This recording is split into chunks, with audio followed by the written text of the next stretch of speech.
You are listening to SPN, the Sports Podcasting Network.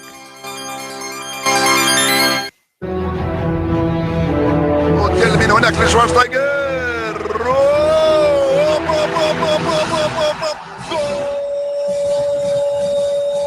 a pegarle Ronaldinho Gaucho.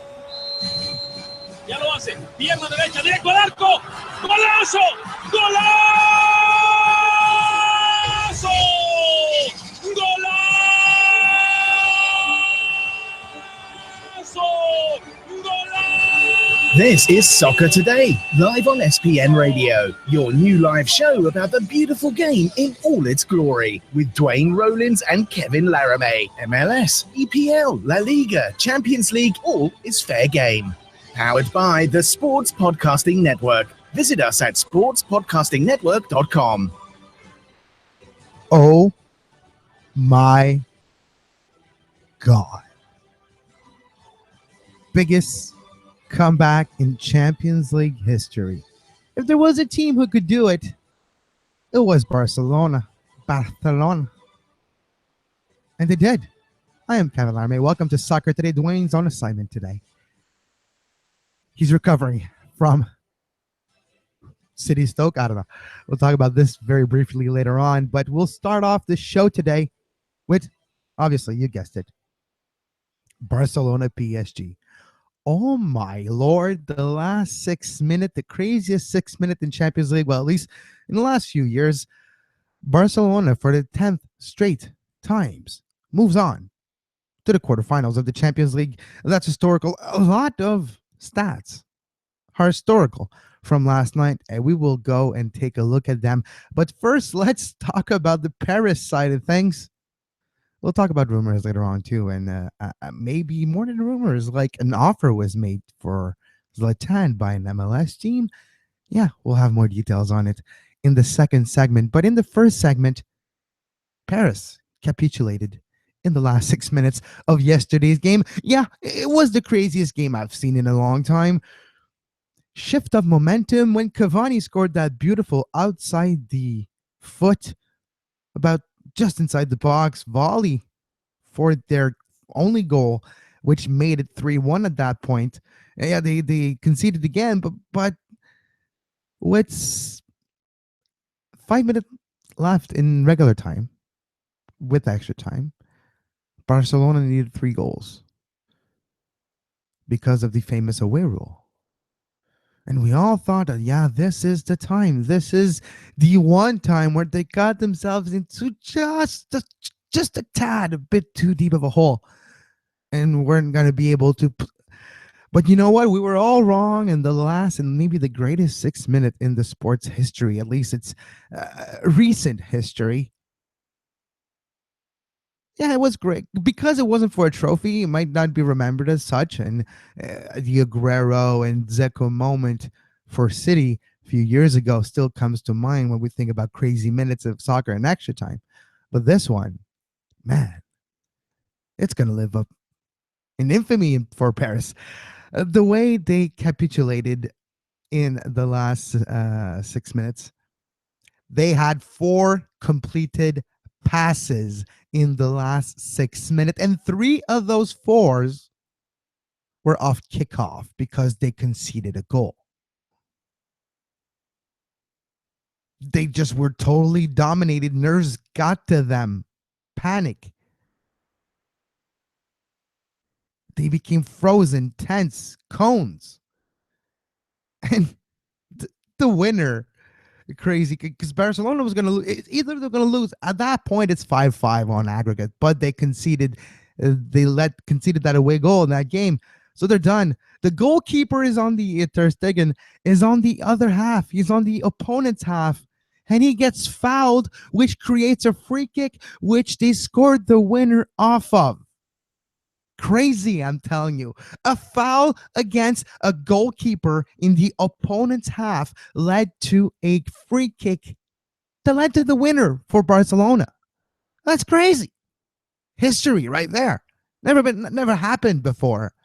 And it did. A lot of things that never happened before happened last night. And let's dive right now into the incredible stats after Barcelona's comeback against PSG.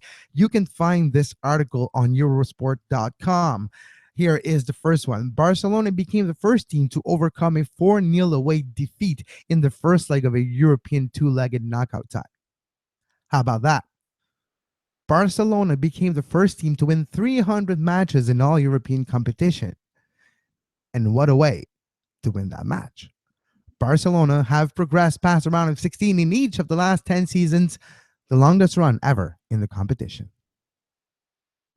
Luis Suarez, Mr. Dives a Lot, has scored 65 goals in 64 appearances in all competitions for Barcelona at the Nou Camp.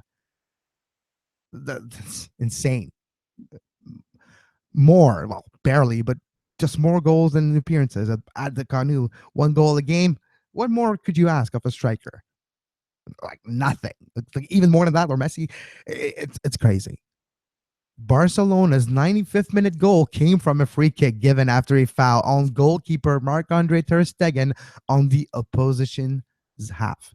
History. And that's from Opta Yoan on Twitter. Followed by Barcelona needed 3 goals as the clock hit the 88 minutes. By 90 plus 5, they had them. Oh, yeah, they had them. And we'll talk about PSG schedule in a second and how maybe this defeat will leave some traces. Maybe this defeat will linger in the minds of the players for PSG. They have one not too hard game coming up Sunday, but then it gets complicated for PSG with the League Cup final for them. Neymar scored his 20th and 21st Champions League goal, surpassing PSG's current sporting director, Patrick Kluivert, in 3rd place on Barca's all-time Champions League top scorers list. Messi and Rivaldo, Messi with 94 and Rivaldo 22, have more. Like Messi's amount of goals in the Champions League for Barcelona will never be surpassed. Like this will never be surpassed. You talk about from 94 to 22 to now. Neymar in 3rd, 20 and 21. And saving the best until last, and that's the stat that I talked about earlier. PSG capitulated in astonishing fashion, completing just 4 passes between the 85th minute and full time, 3 of which were kicking off again. Bravo. This is insane. This is probably the craziest stat I've heard in a while. The only great completed passes that you actually do are off kickoff because you're getting totally dominated like I've rarely seen on a soccer pitch. And that was what Barcelona was able to do yesterday. It started really, really quickly for Barcelona with the Suarez goal just minutes in, and it set the tone. You can cut the panic with a knife for Paris. And eventually with the Cavani goal, it did lift. Now they feel like, you know what? We were back to having a 2-goal cushion and then for winning, and then if we concede the 3rd, we lose. But as soon as that 1 goal, the first goal came in at the 88th, then they kind of knew. And they were so afraid to lose that it led to losing. The nerves, maybe it's the fatigue, exhaustion at that point. If you see the picture of Barcelona after the game where like half of the team doesn't have a shirt, those players were not fatigued. Those players are in amazing shape. I don't know if that had anything to do with that capitulation of Paris late in that game.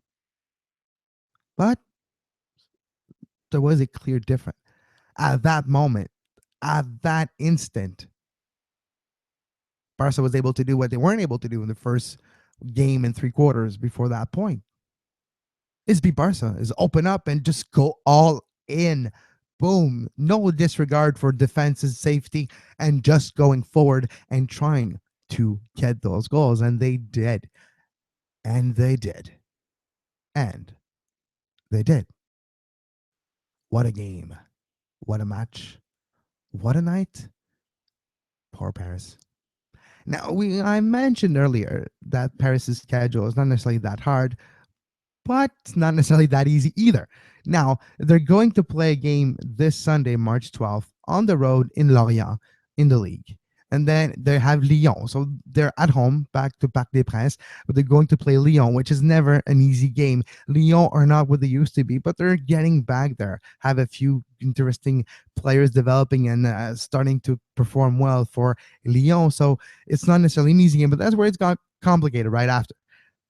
Paris Saint-Germain, April 1st, Monaco in the final of the La Coupe de la Ligue. Knockout game. Monaco is not an easy prey. Falcao could be on fire.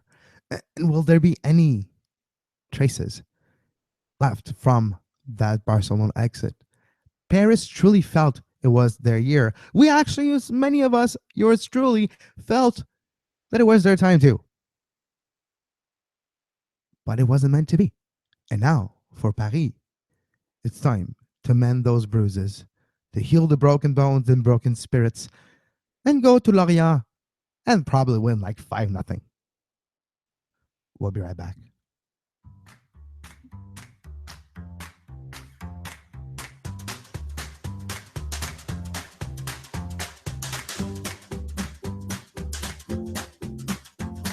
You are listening to Soccer Today, live on SPN Radio.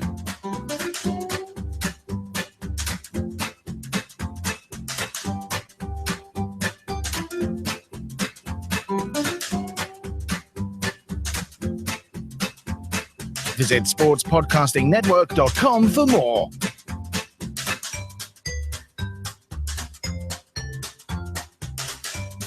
A big rumor, and maybe we'll have more information that maybe this is more than rumor, but apparently, according to multiple sources, the Los Angeles Galaxy made a formal offer to Manchester United for the service of a certain Zlatan Ibrahimovic. Let that sink in. Can you just imagine what Zlatan could do in 2018 in Major League Soccer? Can you just imagine the headlines, the quotes, the amazing scrums, the amazing press conferences? Zlatan answering question in a locker room MLS style? I want to see it happen. Talking about a splash, talking about cutting the grass underneath the feet of LAFC and their debut by having the biggest name maybe in the history of the league coming in. Yes, Beckham is a big name, and when he came in with a lot of publicity, a lot of fanfare, and a lot of result, and a lot of hype. It was amazing. It changed the whole spectrum of soccer in North America. Zlatan could do the same. Zlatan is higher up in age, but the way he's tearing it up right now for Man United, yeah, he's banned for 3 games because he elbowed Mings, but Mings literally stomped on his head. Yeah, it wasn't on purpose, but Mings is going to be suspended for a few games as well.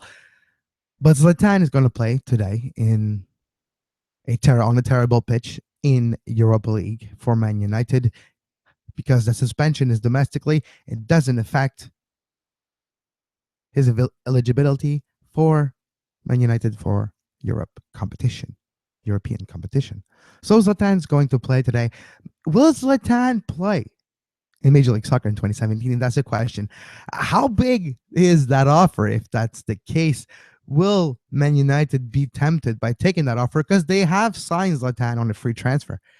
Could they be tempted by, it's just a few million, you pay nothing for him, it's just profit, and that proportion of profit, that percentage of profit they would make is actually very helpful for their financial fair play down the road and being able to use all of that money to eventually secure a big transfer and better player, because they're not going to win the league this season. They might win Europa League.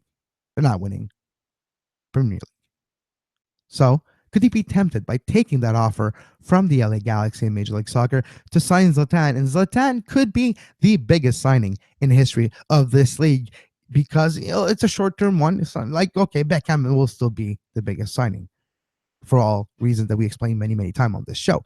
But Zlatan, what he could do on the pitch, the amount of goals, like Roy Lassiter's record could be in jeopardy if Zlatan comes, because Zlatan has a track record of finding ways to score everywhere he played and winning trophies as well.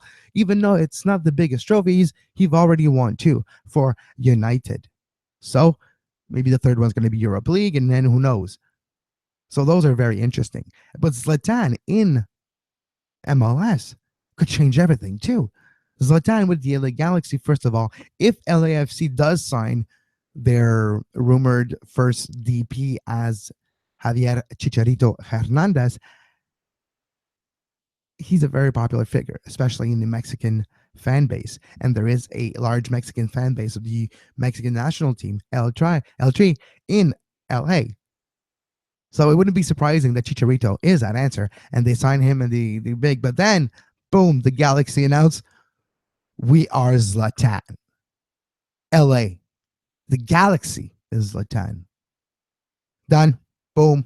Galaxy wins round one. Just because of what Zlatan does, the memes, the aura, the personality, the larger than life figure, the no BS attitude. I cannot wait if this comes to fruition to see Zlatan on a cold Tuesday afternoon practicing in Columbus before a game against the Crew. Oh man, it's poetic to me. It's just poetic. It's beautiful. It's what it's all about. Zlatan coming to Montreal and playing at the Olympic Stadium in front of 60,000 people. That's what would happen. Like, don't lie to yourself. If LA Galaxy and MLS signs Zlatan, it's not just for the Galaxy. It's for the entire league. Everywhere in North America that Zlatan will go away and play, it's going to be packed. Full. Done. Finished. You just nailed, boom, ticket sold. Why? Comes to Montreal, Olympic Stadium full. Comes to BC, BC place full. Comes to Toronto, boom, BMO Field full. In the States, everywhere it's going to go, it's going to be full. It's going to be amazing. It's going to be the best thing that ever happened. And then you bring this with the new franchises, with the expansion, with it. It's going to happen, people. It just makes sense. That's why I wouldn't be surprised if what the Galaxy offered Man United could be the biggest transfer in Major League Soccer history, just because of the importance of that transfer that it could have for the league as a whole. Zlatan could literally be another game changer. And it could be what MLS needs to bridge that gap and become a top 6, top 5 league in the world. You bring Zlatan, you change the game, you just become a little bit bigger. Everybody's got a little bit more money. You can raise the salary to 100,000, the minimum salary. That could be an idea, and Zlatan can make it happen. Zlatan comes over here. He's part of the Players Union, kind of. It makes it happen. Zlatan makes shit happens.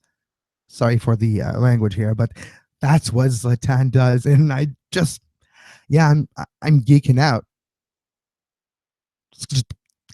I just see what it could do for the whole league. I'm just me here in Montreal. What can imagine Zlatan coming here and full. I've seen Beckham come here and fill the Olympic Stadium by himself in 2012, when the impact wasn't what the impact is today in their market and their footprint and their coverage in mainstream media. And it was their first season, just a few games old in MLS, and boom, Beckham filled that stadium.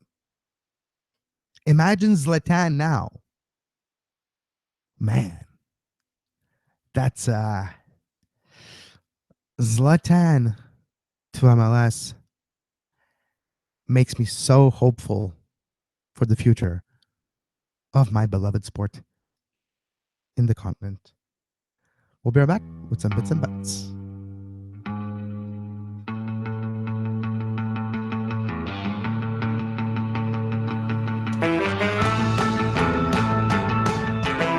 The bits and bites on Soccer Today. St. Clair, you can find their EP Moving On Google Play and on stclair.bandcamp.com. Bits and bites. You know, a few things caught my attention since yesterday, and you can find the majority of them on reddit.com/rmls. First of all, we've talked about Barcelona at the beginning of the show. What is interesting to me, too, is yesterday you had Dortmund and Benfica the return leg, and Benfica capitulated too, but it's because Dortmund was way too good for them. Christian Pulisic with the game winner, Dortmund second in the game. He scores his first ever UEFA Champions League. The young American is making a name for himself on the European stage, consistently gaining and keeping confidence of his manager and getting starts. And you can't get a bigger start for now than in the Champions League in the second leg of a home and away series, knockout stage. Dortmund is moving on. FC Dallas to give a portion of all future transfer fees to season ticket members. That is interesting. That it's a one way to vitalize. That's not even a word. What am I saying? To keep. It's a retention factor, but as well, it makes you part of the team. You feel like you're actually part of the team. The allegiance factor goes up. The feeling of belonging, the feeling of this team being my team become amazing when, and not just that, it actually softened the blow of losing one of your top players, especially if it's an academy homegrown player that you've been following for a few years and he's become big and you sell him for a lot of money. You're like, oh no, I lost oh wait, I'm going to get a check in the mail. It's all good. See you, man. Good luck to you. And then if you believe that that money, you can just use it to subsidize your price of your ticket, and then it could be more affordable. A lot of things could become possible with that, but it's a beginning of Pandora's box opening and changing of ways to do things financially with your supporters to give a portion. It's probably going to be a very not 90%. No, it's going to be like a very small portion, probably more in a symbolic gesture to begin. But who knows, if MLS becomes the biggest league in the world and you do sell player for 20, 30, 40 million, that 2-3% that you had at the beginning for 1 million or for less than that becomes a lot more interesting later on in the development of the game here. So it is the beginning of maybe a change of how supporters financially and the team will cooperate together. We're not necessarily talking about a supporters trust now owning part of a team, but this is maybe the first step towards what could eventually be, instead of a portion of all future transfer fees, maybe it's just points of ownership to the supporters as a trust, and then you have a more financial involvement of the supporters. A lot of things could be done, but this is like the first crack in the opening slowly of that financial supporter and team cooperation. Apparently, Chelsea are watching the Houston Dynamo's young gun Kelechi Onyewenyu. Yeah, I cannot pronounce this one, but they're watching him. So interesting to see. We hear a lot often that European clubs are now watching more the young homegrown development and the homegrown players made in Major League Soccer. This is another example. We do have already rumblings of people looking at Davies in Vancouver, and that will probably happen sooner rather than later. Hopefully, we do get 4 or 5 years of Davies in Major League Soccer before he actually goes away, so we don't necessarily create an Adu 2.0 situation.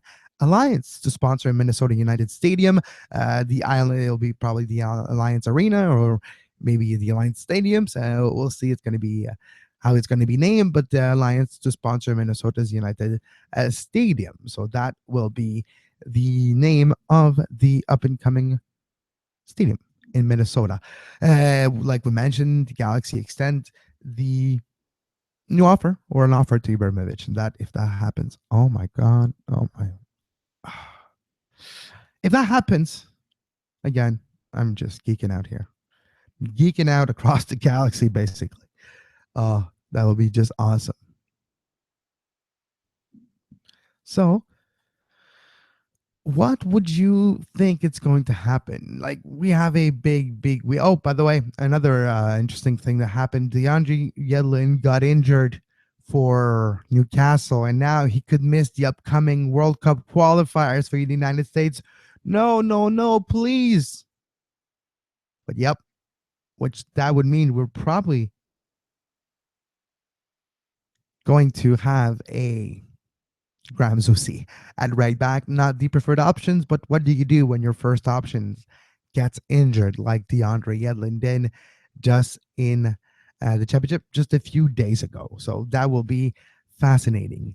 Uh, Now, Atlanta United, they draw the second highest TV rating on FS1 for, so that's pretty good. FS1 is a channel that's actually really in trouble right now. Fox Sports a few months ago made big changes at the direction and the leadership of Fox Sports and Fox Sports 1. Basically, every TV show that existed on that channel has been sacked.